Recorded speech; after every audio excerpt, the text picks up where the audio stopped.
Hello everyone. आज का session आपके लिए बहुत ही खास है और आज बच्चों हम 12th के बच्चों के लिए बहुत ही इम्पोर्टेंट सवाल 70 VBI प्रीवियस ईयर सवाल लेकर आए हैं जो 2009 से 2026 तक आया हुआ है बच्चों। ठीक है, तो चलिए इसको देखिए और बिल्कुल यहीं से सवाल आपके एग्जामिनेशन में आएंगे बच्चों। तो आगे बढ़ें और पहला इम्पोर्टेंट सवाल आज के सेशन का कि पृष्ठीय आवेश घनत्व का एसआई मात्रक क्या होता है।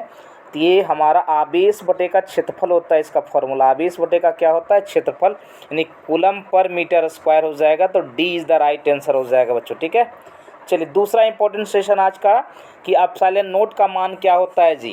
एप्सिलॉन नोट है ना, ये निर्वात में परावैद्युता इसको बोलते हैं। ठीक है ना, ये होता है 8.85 गुने 10⁻⁻12 फैराडे प्रति meter. A is the right answer हो जाएगा इसका। चलिए तीसरा इंपॉर्टेंट सवाल कहता है कि क्यू आवेश से आर दूरी पर विद्युत तीव्रता के लिए मान क्या होगा। तो देखिए ई का मान यहाँ पे क्या होता है, ये होता है के क्यू बटे का आर स्क्वायर होता है जी। के क्यू बटे का क्या होता है, आर स्क्वायर होता है, जहाँ के बराबर 1/4 एप्सिलॉन नोट होता है। तो यहाँ पर आंसर जो होगा ये हमारा B is the right answer हो जाएगा इस सवाल का। चलिए तीसरा इंपॉर्टेंट सवाल देखिए, चौथा बहुत ही मार्वलस सवाल कहता है कि गोलीय पृष्ठ के अंदर यदि प्लस का क्यू आवेश रखा जाए तो संपूर्ण पृष्ठ से निकलने वाला विद्युत फ्लक्स ये क्यू बटे का एप्सिलॉन नोट होता है जी। क्यू बटे का एप्सिलॉन नोट होता है बच्चों, इसको गॉस थ्योरम भी कहा जाता है। ठीक है, नेक्स्ट क्वेश्चन कहता है कि हमारा विद्युत विभव है ना, ये विद्युत विभव इलेक्ट्रिक डायपोल के चलते हमारा विद्युत विभव क्या होगा। ठीक है ना, ये इक्वेटोरियल पोजीशन पे है जी, इक्वेटोरियल पोजीशन पे है, यानी कि ब्रॉड इक्वेटोरियल का मतलब होता है निरक्षीय स्थिति में विद्युत द्विध्रुव के कारण हमारा विद्युत विभव क्या हो जाएगा। तो ये शून्य होता है बच्चों। निरक्षीय स्थिति में हमारा विद्युत द्विध्रुव आघूर्ण के द्वारा विद्युत विभव जो होता है वह शून्य होता है बच्चों। ठीक है, चलिए नेक्स्ट क्वेश्चन मेरे बच्चों। ओके ना, बिल्कुल सवाल यहीं से आएंगे आपके एग्जामिनेशन में। नेक्स्ट क्वेश्चन कहता है कि आवेशित संधारित्र पर संग्राहक पट्टिका और संघनक पट्टिका के आवेशों का योगफल क्या होता है, ये शून्य होता है जी। ये हमारा संग्राहक पट्टिका होता है ना, एक हमारा संघनक पट्टिका होता है। ये दो तरह की पट्टिका होता है यहाँ पर बच्चों। ठीक है, एक पे प्लस का क्यू होता है तो दूसरे पे माइनस का क्यू होता है, दोनों का योगफल यहाँ पे शून्य होता है बच्चों। चलिए सातवां इंपॉर्टेंट सवाल कि आवेश का बीमा क्या होगा। तो 80 हो जाएगा। आवेश का बीमा क्या हो जाएगा, 80 हो जाएगा। अनेक की किस राशि का मात्रक वोल्ट प्रति मीटर होता है। देखिए आप फॉर्मूला पढ़े होंगे, ई बराबर यहाँ पे ई बराबर भी बटे का डी होता है, यानी विभवांतर बटे का दूरी होता है। ये विद्युत क्षेत्र हो जाएगा बच्चों। ठीक है, तो D is the right answer हो जाएगा। नेक्स्ट सवाल, आपेक्षिक परावैद्युता का मात्रक क्या होगा। अपेक्षिक का मतलब एप्सिलॉन आर बराबर जो होता है एप्सिलॉन बटे का एप्सिलॉन नोट होता है जी। ये मात्रक विहीन होता है बच्चों। D is the right answer हो जाएगा। चलिए कहता है दो समान संधारित्र को समानांतर क्रम में जोड़ा जाता है, यानी समानांतर क्रम में इस प्रकार से जोड़ा जाता है। तो यहाँ पे सी इक्विवेलेंट जो होगा ये हमारा C1 प्लस का C2 हो जाएगा जी। C1 प्लस का C2 हो जाएगा बच्चों, यानी कि 2C हो जाएगा इसका answer. A is the right answer हो जाएगा। 10वां इंपॉर्टेंट सवाल। चलिए 11वां नंबर सवाल कि म्यू अपवर्तनांक तथा ए प्रिज्म कोण को वाले प्रिज्म का न्यूनतम विचलन कोण क्या होता है। म्यू माइनस ए इंटू का 1 होता है, म्यू माइनस 1 इंटू का ए होता है जी।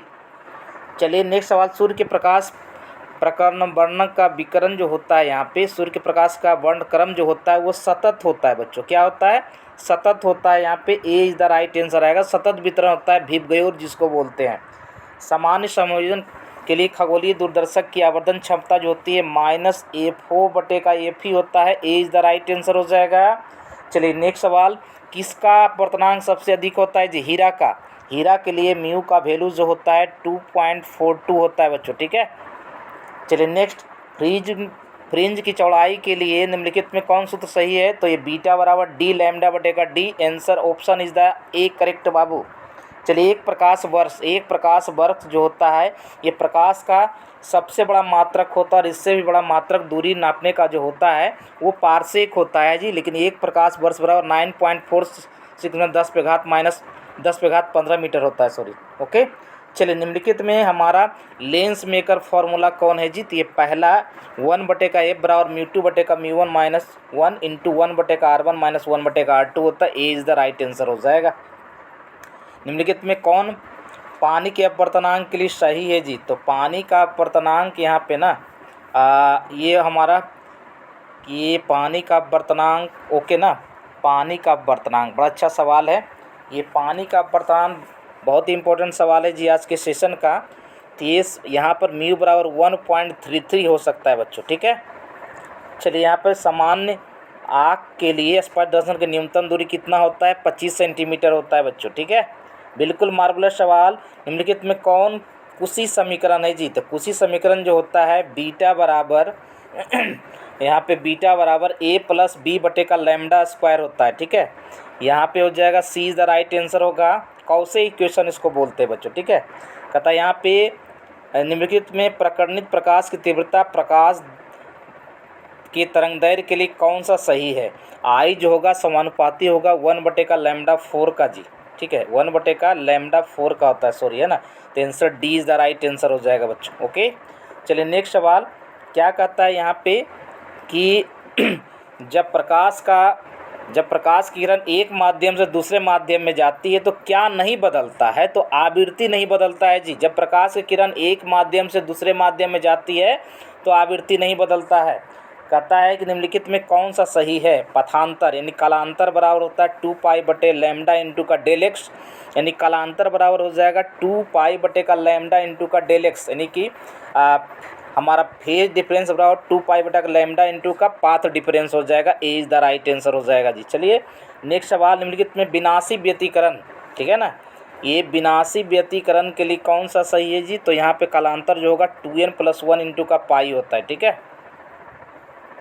निम्नलिखित में कौन प्रकाश के रंग का मुख्य कारण होता है जी? प्रकाश के रंग का मुख्य कारण जो होता है तरंगदैर्घ्य होता है बच्चों। क्या होता है? ये तरंगदैर्घ्य होता है मेरे बच्चों, क्लियर। चलिए नेक्स्ट सवाल निम्नलिखित में कौन आवेश रहित कण है जी? तो यहाँ पे फोटोन कण जो होता है ना वो आवेश रहित कण होता है बच्चों, ठीक है। निम्नलिखित में किसे इलेक्ट्रॉन वोल्ट मापा जाता है? तो यहाँ पर इलेक्ट्रॉन वोल्ट जो होता है ये ऊर्जा का मापा जाता है, ऊर्जा का मात्रक होता है इलेक्ट्रॉन वोल्ट, ठीक है। निम्नलिखित में कौन फोटोन की ऊर्जा के लिए सही है? डेली बराबर hc/λ होता है जी। B is the right answer हो जाएगा इस सवाल का। तरंग संख्या 1/λ को हम तरंग संख्या कहते हैं, इसलिए ए इज़ द राइट आंसर हो जाएगा। नेक्स्ट यहाँ पर निम्नलिखित में कौन सा संबंध नाभिक की त्रिज्या के लिए सही है? तो r बराबर r0 a पे घात 1/3, ए इज़ द राइट आंसर हो जाएगा। कहता है निम्नलिखित में कौन हमारा संबंध सही है जी? 1 डाल्टन इज़ 1U का मतलब 1 डाल्टन होता है बच्चों। 1U का मतलब 1 डाल्टन होता है, तो 1.605 × 10⁻⁻27 किलोग्राम होता है। यहाँ एक डाल्टन जो होगा ये 1.660 × 10⁻⁻27 किलोग्राम होगा जी। निम्नलिखित में कौन औसत आयु के लिए सही है? तो औसत आयु का फॉर्मूला होता है 1/λ होता है बच्चों। क्या होता है? 1/λ होता है जी, ठीक है। कहता है यहाँ पे न्यूट्रॉन की संख्या क्या होगी? तो कुछ नहीं करना है, 238 में आप 92 को घटा दो, 238 में 92 को घटा दो, जो मिलेगा ये 146 इज़ द राइट आंसर हो जाएगा इस सवाल का। कहता है निम्नलिखित में कौन सही है? बाइनरी ऑपरेशन, है ना। तो देखिए सिंपल सी बात है, पहले इसको ना 4 से भागा देना है 2 में, तो रिमाइंडर हमारा नहीं बचेगा, तो ये हो जाएगा 0, फिर बचेगा 2 में 2 से भाग दीजिएगा, फिर बचेगा 1, रिमाइंडर 0 हो गया, फिर 1 में 2 से भाग दीजिए नहीं लगेगा तो 1, तो इसको उल्टा क्रम में लिखिए 1102 हो जाएगा, ठीक है। तो इस सवाल का आंसर जो होगा ये ए इज़ द राइट आंसर हो जाएगा। चलिए नेक्स्ट इसमें कहता है द्विधारी योग के लिए बराबर होता है 1 + 1, तो ये हमारा 1 + 1 ना यहाँ पर 10 को बताएगा कि बाइनरी सिस्टम है ना जी, तो ये 10 को बताएगा बच्चों, ठीक है, ओके। चलिए नेक्स्ट सवाल कहता OR गेट के लिए बुलियन व्यंजक क्या होगा? तो A + B = C हो जाएगा बच्चों यहाँ पे, ठीक है। और मैंने जोड़ चुंबकीय आघूर्ण का मात्रक क्या होता है जी? चुंबकीय आघूर्ण का मात्रक क्या होता है मेरे बच्चों, ठीक है। तो चुंबकीय आघूर्ण का मात्रक होगा जूल प्रति टेस्ला, जूल प्रति Tesla, A is the right answer हो जाएगा। यहाँ पे वही क्वेश्चन है, ठीक है ना। यहाँ पर कहता है कि चुंबकशीलता क्या होता है बच्चों, है ना। तो चुंबकशीलता बराबर होता है बी बटे का एच होता है जी। चुंबकशीलता बराबर बी बटे का एच होता है, ए इज द राइट आंसर हो जाएगा। नेक्स्ट कहता है निम्नलिखित में नमन कोण के लिए कौन सा सही है, तो टैन डेल्टा।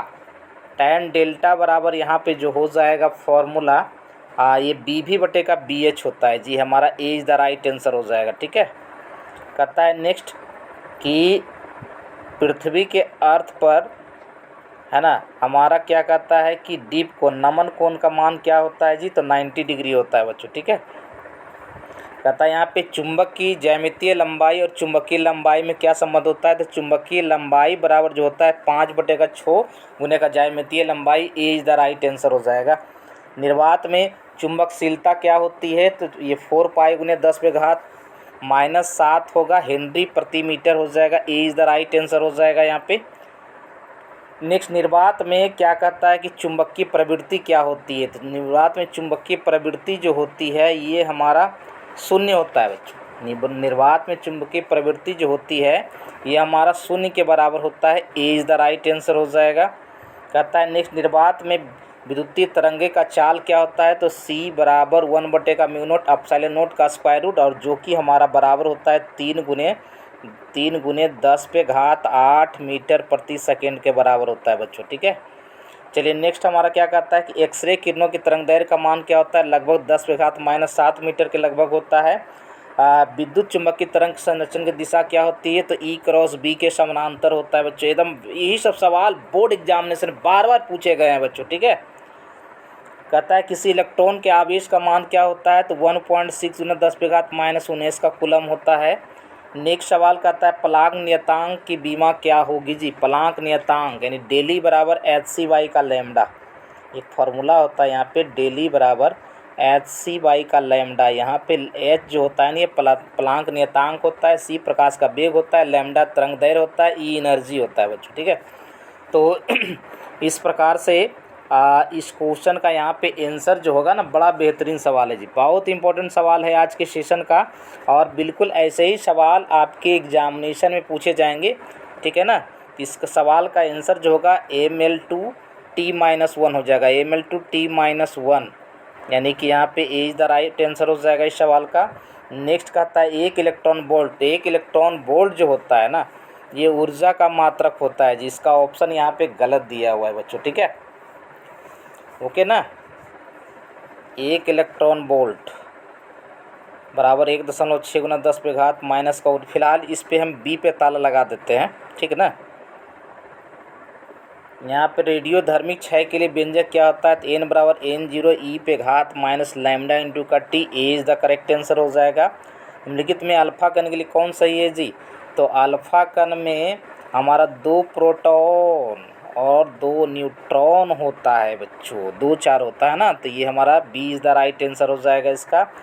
कहता संभव कक्षाओं में कोणीय संवेग क्या होता है, तो L बराबर mvr/NH/2 पाई होता है, तो ए इज़ द राइट आंसर हो जाएगा यहाँ पे। नेक्स्ट सवाल कैथोड किरणें किसका समूह होता है, तो इलेक्ट्रॉन किरणों का समूह होता है बच्चों। कैथोड किरणें जो होती है कहता परमाणु में अवस्थित मूल कण क्या होते हैं, तो मूल कण जो होता है ये हमारा यहाँ पे प्रोटॉन और न्यूट्रॉन हो जाएगा बच्चों। क्या हो जाएगा, प्रोटॉन और न्यूट्रॉन हो जाएगा यहाँ पे। ठीक है, कहता है निम्नलिखित में कौन हमारा किरचॉफ के प्रथम नियम संरक्षित करता है, तो किरचॉफ का प्रथम नियम आवेश को संरक्षित करता है बच्चों, है ना, क्योंकि यहाँ पे सिग्मा आई बराबर क्या होता है, 0 होता है। ठीक है, चलिए नेक्स्ट क्या कहता है कि आर्त त्रिज्या वाले वृत्ताकार कुंडली के केंद्र पर धारावाही आई धारा बहने के कारण चुंबकीय बल का मान क्या होता है, तो यहाँ पे ये μ0 I/2R होना चाहिए। इसका आंसर क्या होना चाहिए, μ0 I/2R होना चाहिए, ए इज़ द राइट आंसर हो जाएगा। नेक्स्ट सवाल बच्चों कहता है निम्नलिखित में कौन सही है, तो 1 किलोवाट बराबर 1 किलोवाट घंटा ये ऊर्जा का मात्रक होता है जी, ये हमारा हो जाएगा, ए इज़ द राइट आंसर हो जाएगा। ठीक है,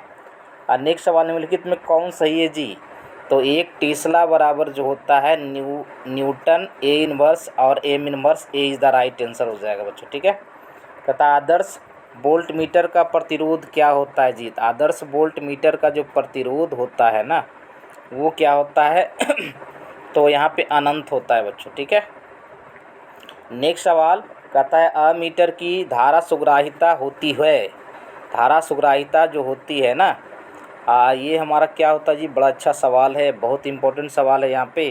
ये विक्षेप बटे का धारा होता है जी, विक्षेप बटे का क्या होता है, धारा होता है।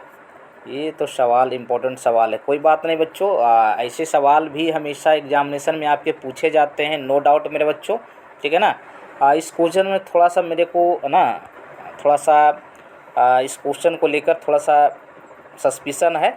इस क्वेश्चन को एक बार आप लोग देख लीजिएगा, ठीक है। क्वेश्चन नंबर है हमारा, इसके बाद स्वप्रेरकत्व, स्वप्रेरकत्व का एसआई मात्रक क्या होता है, तो हेनरी होता है जी। सेल्फ इंडक्टेंस का एसआई मात्रक हेनरी होता है, स्वप्रेरकत्व इसको बोलते हैं, ठीक है। चलिए नेक्स्ट सवाल, निम्नलिखित में प्रत्यवर्ती धारा के लिए कौन सा सही है, तो IRMS बराबर 0.707 I0 होता है बच्चों, ठीक है। चलिए नेक्स्ट क्वेश्चन हमारा, निम्नलिखित में प्रेरकीय प्रतिघात के लिए कौन सा सही होता है जी, ठीक है। तो ये 1 का एक्सएल बराबर जो होता है ना यहाँ पे, एक्सएल बराबर ओमेगा इंटू का एल हो जाएगा, ए इज़ द राइट आंसर हो जाएगा बच्चों, ठीक है। कहता निम्नलिखित में कहता है कि हमारा यहाँ पे धारतीय प्रतिघात जो होगा XC बराबर 1 का ओमेगा इंटू का C हो जाएगा बच्चों इस सवाल के लिए। यह कहता है LR प्रतिघात, LR परिपथ की प्रतिबाधा जो होती है ये R² प्लस ओमेगा L² का स्क्वायर रूट होता है, C is the correct answer हो जाएगा बच्चों। नेक्स्ट, प्रत्यवर्ती धारा में जो 220 वोल्ट का शिखर मान होता है, ठीक है, तो 220 वोल्ट का शिखर मान क्या हो जाएगा यहाँ पे, तो यहाँ पर शिखर मान जो होगा 220 वोल्ट, ठीक है ना, √2 हो जाएगा, B is the right answer हो जाएगा बच्चों, ठीक है। चलिए नेक्स्ट क्वेश्चन कहता है यहाँ पे चुंबकीय ऊर्जा, है ना, चुंबकीय ऊर्जा जो होता है हमारा स्वप्रेरकत्व में जो होता है ½ LI² होता है, सी इज़ द राइट आंसर हो जाएगा बच्चों, ठीक है।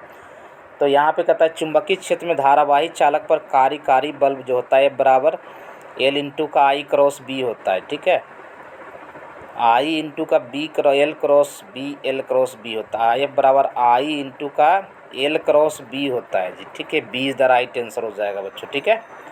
चलिए कहता है निम्नलिखित में कौन व्यंजक विद्युत शक्ति के लिए सही है, P बराबर V² का R होता है बच्चों, ओके।